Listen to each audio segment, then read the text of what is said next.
নির্বাচনের ট্রেন চালু হয়ে গেছে। অন্তর্বর্তী সরকারের প্রধান উপদেষ্টা অধ্যাপক ডক্টর মোহাম্মদ ইউনূসের উপলব্ধি করছেন দেশের মঙ্গলের জন্য তো একটা রাজনৈতিক ও স্থিতিশীল সরকার দরকার। কারণ বিভিন্ন গোষ্ঠীর দাবি এর আন্দোলনে মানুষের দুর্ভোগ বেড়েই চলেছে।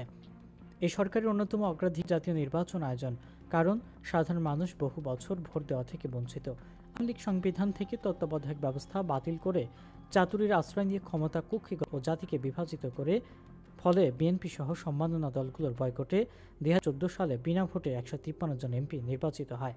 বাকি 147 আসনের অধিকাংশেই ভোটারবিহীন নির্বাচন হয়েছে।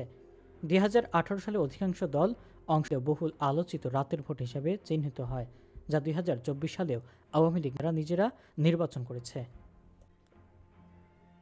সরকার নির্বাচন কমিশন গঠনের পর কমিশন ভোটার তালিকা হালনাগাদ করা সহ নির্বাচন সংশ্লিষ্ট কার্যক্রম এগিয়ে নিচ্ছেন। কমিশনের প্রধান ও সদস্যগণ বিভিন্ন বক্তব্য উল্লেখ করেছেন। প্রধান উপদেষ্টার ঘোষণার সময় ধরে 2025 সালের ডিসেম্বরে জাতীয় নির্বাচন আয়োজনের কাজ শুরু হয়েছে। রাজনৈতিক দলগুলো প্রস্তুতি নিতে শুরু করেছে।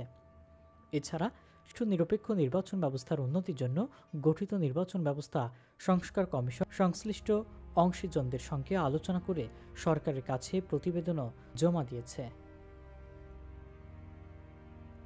বর্তমান দেশের সবচেয়ে বড় দল বিএনপি। সুষ্ঠু নির্বাচন হলে বিএনপি আগামী নির্বাচনে আসবে, এটা অধিকাংশ মানুষই বিশ্বাস করে। বিএনপি অতীতে একাধিকবার সরকার পরিচালনা করছে। অতীতের ভুল ত্রুটি থেকে তারা শিখেছে বলে প্রতীয়মান হয়েছে, যে কারণে আওয়ামী লীগ ক্ষমতায় থাকতেই সমমননা দলগুলোর সঙ্গে আলোচনাক্রমে বিএনপি যে 31 দফা সংস্কার প্রস্তাবনা উত্থাপন করেছে তা বাস্তবায়িত হলে দেশে ইতিবাচক পরিবর্তন হবে।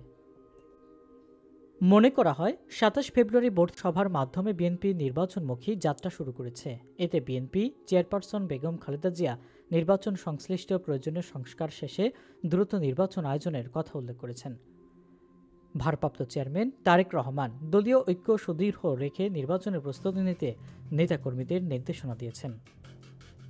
বিএনপির মহাসচিব মির্জা ফখরুল ইসলাম আলমগীরও ইতিবাচক বার্তা প্রদান করেছেন। এতে ফ্যাসিবাদী সময় হতে শুরু করে 5 আগস্ট পরবর্তী পরিস্থিতিতে বিএনপির ইতিবাচক রাজনীতি দলটিকে মানুষের আরও কাছে নিয়ে গেছে। এটা ঠিক, অনেক স্থানে দলের স্থানীয় কর্মীদের চাঁদাবাজি মারামারি খবর দলটির অস্বস্তি বাড়িয়েছে। তবে শীর্ষ নেতৃত্ব তাৎক্ষণিকভাবে দায়ীদের বহিষ্কার করেছে। অনেকের বিরুদ্ধে মামলা করেছে, যা দলটির জবাবদিহিতা নিশ্চিত করে। রাজনীতির বাইরে সাধারণ মানুষের সমস্যাগুলো নিয়েও বিএনপির ইতিবাচক ভূমিকা সাধারণ ভোটারদের আকর্ষণ করে। বিশেষ করে উত্তরবঙ্গের অন্যতম সমস্যা তিস্তা নদীর পানির সংকট নিয়ে 5টি জেলায় 2 দিনব্যাপী বিশাল কর্মসূচি সারা দেশে ব্যাপক প্রশংসিত হয়েছে তারা।